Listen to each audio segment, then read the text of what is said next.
Assalamualaikum semuanya.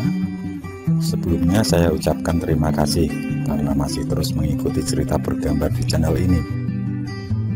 Dan untuk kawan-kawan yang belum subscribe ke channel ini, dukung saya ya. Klik tombol subscribe dan klik logo lonceng untuk bisa berlangganan gratis di video cerita bergambar selanjutnya. Oke, sebagai imbalannya kali ini saya akan coba menggambar sekaligus bercerita tentang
Aku memiliki seorang tetangga bernama Bu Rahmi.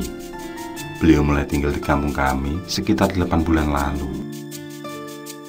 Dilihat dari raut wajahnya, Bu Rahmi ini mungkin usianya sekitar 65-an tahun. Beliau mengatakan kalau lahir di Magelang, Jawa Tengah.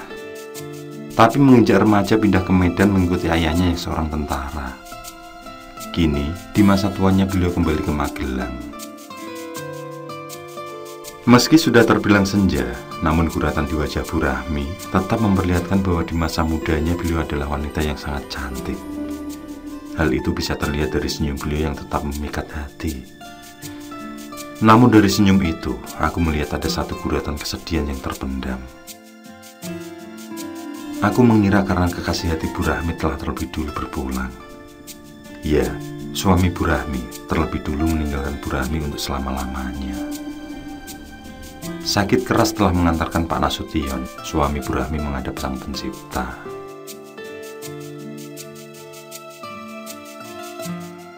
Bu Rahmi memiliki 2 orang anak, Andi dan Heni. Kedua anak Bu Rahmi ini memiliki perangai yang sangat berbeda. Meski baru beberapa bulan mengenal mereka, namun dari cara mereka bersikap ketika berada di kampung, aku bisa menilai mana yang memiliki sikap sopan dan mana yang cenderung arogan. Berbeda dengan Heni, berbeda pula dengan Andi. Heni memiliki sikap sopan dan penuh santun, sedangkan Andi terlihat sangat temperamen, mudah marah. Meski baru beberapa bulan tinggal di kampung kami, ia bahkan sudah berani memukul tetangga kami. Meski akhirnya ia sendiri yang babak belur, karena tetangga yang Andi pukul adalah seorang anggota TNI. Aku bahkan lebih menyebut Andi ini seorang yang akal sehatnya sedikit terganggu. Bagaimana tidak, aku pernah melihatnya sedang berbicara dengan seekor kucing yang melintas. Ia mengajak kucing itu berbicara, selayaknya dengan pacar sendiri. Aku tahu mengapa tiba-tiba ia memarahi kucing itu, lalu memukulnya dengan keras.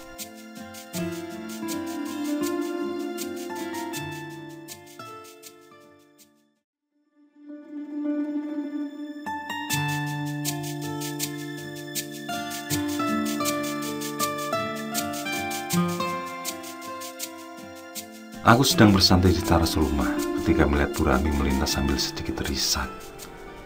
Tidak lama berselang, Heni menyusul. Aku memperhatikan dengan perasaan penuh penasaran. Tanda tanya aku terjawab ketika dari belakang menyusul pula Andi sambil berteriak-teriak. Tampak pemuda itu sedang mengamuk. Ia berlari menyusul ibu dan adiknya. Aku yang kebetulan berada di sana dengan perasaan tegang pun lantas berdiri. Aku khawatir Andi akan menganiaya ibu dan adiknya itu. Benar saja, setibanya Andi menyusul, ia langsung menampar pipi adiknya. Ibunya yang hendak melerai tak luput dari tamparan keras anaknya itu. Melihat perlakuan itu, seketika darah mudaku mendidih. Aku pun mendekati mereka, bermaksud untuk menenangkan Andi. Mas Andi, kamu boleh pukul aku, tapi jangan sekali-kali pukul ibu. Kalau bisa membuatmu puas, Mas, bunuh saja aku. Ayo bunuh. Aku rela mati asal kamu tidak pernah lagi menyentuh ibuku. Teriak Henny, yang rupanya juga mengundang para tetangga untuk mengetahui apa yang terjadi. Aku yang sudah tersulut emosi tanpa pikir panjang langsung melayangkan bau gementar ke mulut Andi. Hal itu kulakukan ketika tangan itu kulihat kembali mendarat telah di pipi Henny. Andi yang kesetanan bangkit lalu berusaha membalas pukulanku. Tapi usahanya sia-sia ketika tendanganku dengan telah mendarat di ulu hatinya. Ia terjengkang sampai-sampai kepalanya terantuk kuat di pinggir rumah tetanggaku yang lain. Saat itulah para tetanggaku melerai. Sebenarnya mereka bukan bermaksud melerai, karena secara bergantian juga mendaratkan pukulan ke wajah Andi. Mereka rupanya jengah melihat sikap Andi. Meski ini adalah urusan keluarga, toh kejadian itu berada di gang di tengah perkampungan. Bagaimanapun juga, terlihat Andi dihajar. Rupanya rasa iba tetap keluar dari hati Bu Rahmi. Terbukti, Bu Rahmi tetap melindungi anaknya itu ketika satu demi satu pukulan masih melayang ke arah mukanya. Sudah, Mas, sudah. Tolong maafkan anak saya, Mas. Sudah, Mas. Iba Bu Rahmi. Andi yang sudah hampir babak belur itu tiba-tiba menangis seperti anak kecil. Ia menghibah sambil memeluk kaki ibunya. Aku hanya bisa geleng-geleng kepala. Begitu juga dengan para tetangga. Kejadian di siang itu pun dapat diselesaikan dengan baik. Andi bersedia meminta maaf pada ibu dan adiknya. Ia bahkan bersujud di kaki ibunya, tanda ia benar-benar menyesal. Beberapa saat lamanya ia memeluk kaki Bu Rahmi sebelum akhirnya pamit untuk pulang.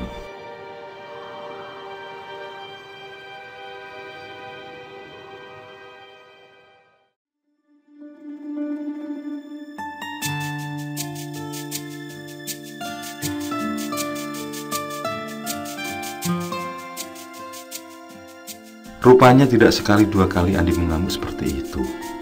Siang itu, sedianya Bu Rahmi dan Henny hendak menenangkan diri ke rumah saudara mereka. Hal itu dipicu karena sejak semalaman Andi sudah marah-marah tanpa sebab. Bu Rahmi dan Henny tentu sangat ketakutan. Andi tidak segan-segan memukul bila mana keinginannya tidak terpenuhi. Aku mempersilahkan Bu Rahmi dan Henny untuk sejenak singgah ke rumah. Bagaimanapun juga, aku merasa bersalah telah mencampuri urusan keluarga mereka. Apalagi aku sempat menghadiahi Andi dengan sebuah bogem keras. Tentu aku tidak ingin hubungan pertetanggaan yang baru seumur jagung ini menjadi kurang harmonis. Bapakku meminta adikku untuk membuatkan minuman. Sementara itu, baik Bu Rahmi maupun Henny masih sedikit terisak setelah keributan yang baru saja terjadi. Kami berusaha menenangkan mereka. Setelahnya, Bu Rahmi kembali meminta maaf atas kelakuan anaknya tadi. Aku pun kembali ikut meminta maaf. Pada saat itulah dalam hitungan sekian detik, aku berhasil merekam paras wajah ini dalam ingatanku. Paras yang ternyata sungguh manis. Maaf Bu Rahmi, sejak kapan Andi bersikap kasar sama ibu dan Henny? Tanyaku agak sedikit ingin tahu. Bu Rahmi mengambil nafas panjang. Sejenak beliau memandang kami satu persatu. Lalu dengan sedikit tertunduk beliau mengatakan bahwa kejadiannya bermula saat mereka tinggal di sebuah kota di ujung barat Jawa Tengah. Kata Bu Rahmi, suaminya dulu bekerja di pertambangan minyak milik Pertamina. Sebenarnya kami itu selalu dirundung ketakutan, Mas. Bagaimana tidak? Seperti yang Mas Bayu saksikan sendiri, Andi kadang lepas kendali. Ia bisa saja mengamuk secara tiba-tiba. Apalagi kalau malam. Kami takut ia kalap, lalu bisa saja membunuh kami. Bu Rahmi bercerita dengan mata sayu. Kami mendengarnya dengan keprihatinan yang tinggi. Berarti sejak kapan Andi bersikap seperti itu, Bu? Tanya ibuku penuh keingintahuan. Pertanyaan yang sama seperti yang aku lontarkan. Hampir 2 tahun ini, Bu. Jawab Bu Rahmi singkat. Beliau juga berkata kalau telah mengupayakan pengobatan ke psikiater maupun orang pintar. Namun kata mereka, Andi normal. Sarafnya tidak ada yang bermasalah, kepribadiannya juga tidak bermasalah. Sebelum tinggal di sini pun, lingkungan tempat tinggal mereka juga baik. Pergaulan Andi semasa di sekolah maupun saat kuliah juga baik. Hanya saja Andi pernah kerasukan. Beberapa kali Andi pernah kami bawa ke kiai, kemudian diruqyah. Tapi dia masih saja seperti itu. Bu Rahmi menjelaskan dengan sedih.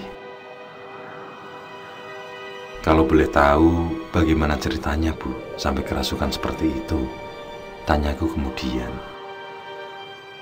Pertanyaan yang sebenarnya sama dengan pertanyaan yang tadi. Kali ini, mau tidak mau, Bu Rahmi pun menceritakan awal sikap Andi yang berubah.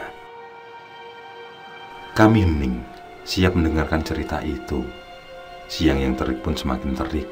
Adikku kembali membawakan minuman buat tamu kami. Bu Rahmi mulai berkisah tanpa memperdulikan minuman yang dipersilahkan.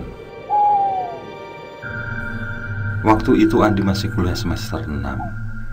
Di saat liburan atau tidak ada tugas-tugas, Andi lebih banyak menghabiskan waktu untuk memancing. Ibunya tidak melarang, toh memancing juga termasuk kegiatan positif daripada keluyuran tidak karuan. Bersama Lek Kosim, hari itu dia akan melakukan kegiatan memancingnya. Yang ternyata di rumah Lek Kosim telah menunggu pula Lek Juki, adik kandung Lek Kosim. Lek, cuaca bagus, mending ke Gedung Pelos, ajak Andi. Usulan itu pun langsung disetujui Lek Juki dengan berapi-api. Berbekal peralatan lengkap dengan umpan racikan yang terjamin keafdolannya, meluncurlah mereka menggunakan 2 sepeda motor. Andi berboncengan dengan Lek Juki, sementara Lek Kosim sendirian. Perjalanan ke Gedung Pelos hanya membutuhkan waktu sekitar 20 menit.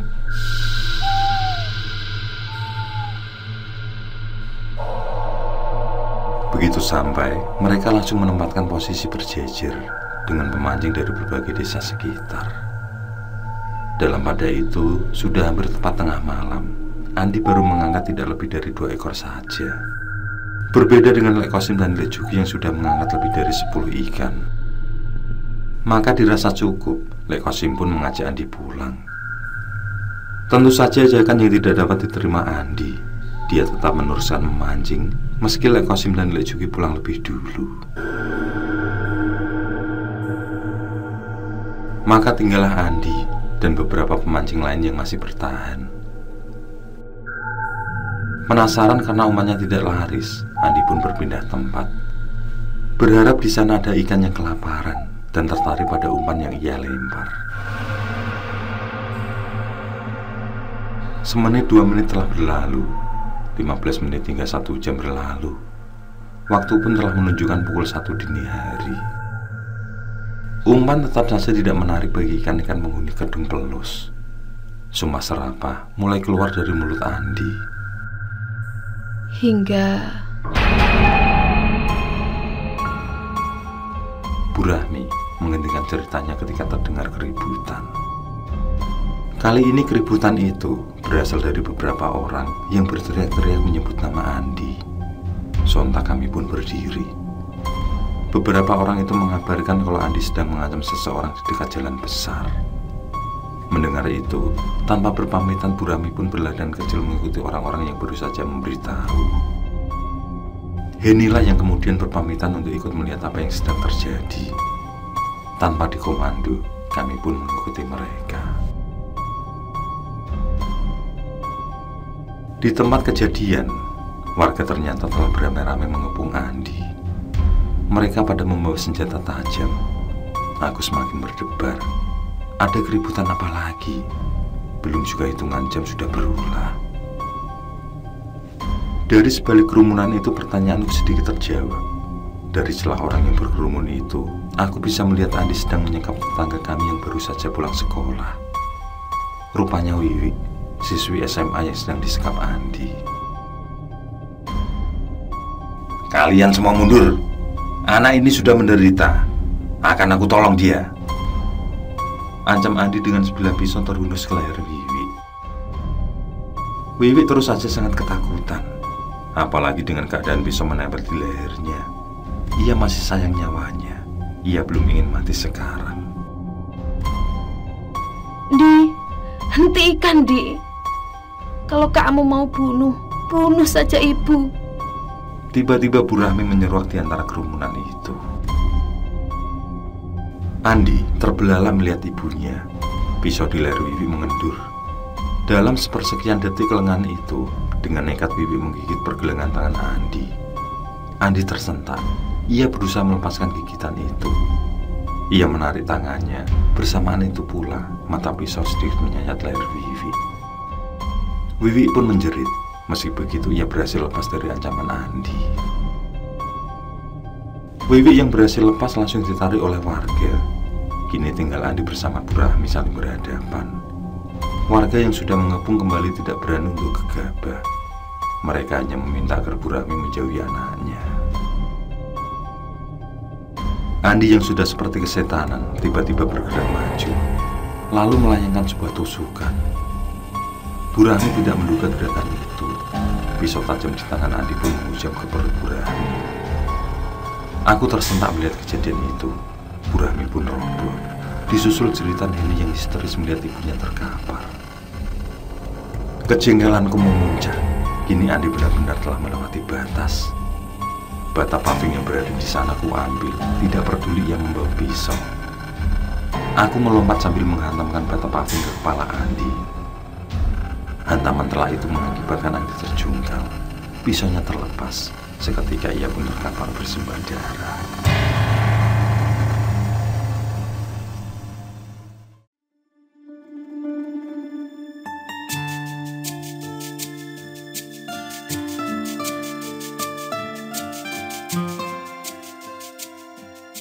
Hari pun berganti. Aku besuk Bu Rahmi di rumah sakit. Sementara Wiwi, meski lehernya tersayat, namun tidak memerlukan penanganan yang serius. Hanya mendapat 2 atau 3 jahitan saja. Berbeda dengan Bu Rahmi yang terkena tusukan. Beruntungnya tusukan itu tidak mengenai organ dalam. Berbeda dengan Bu Rahmi dan Wiwi, Andi yang juga sempat mendapat perawatan karena dihakimi warga, kini telah diamankan pihak berwajib. Aku sendiri belum mengerti apa motif Andi nekat melakukan penganiayaan seperti itu.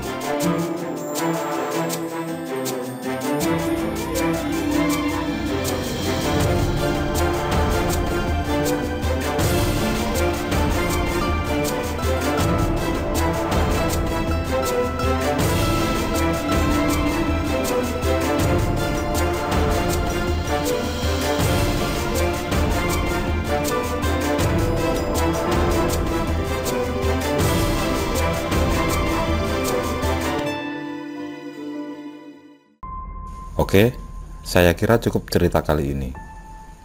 Untuk cerita-cerita lainnya, silahkan buka di bagian video dalam channel ini, di playlist cerita bergambar. Sekali lagi terima kasih ya. Jangan lupa like, komen, share juga boleh. Dan untuk yang belum subscribe, langsung klik tombol subscribe. Semangat berkarya. Akhirul kalam. Wassalamualaikum warahmatullahi wabarakatuh.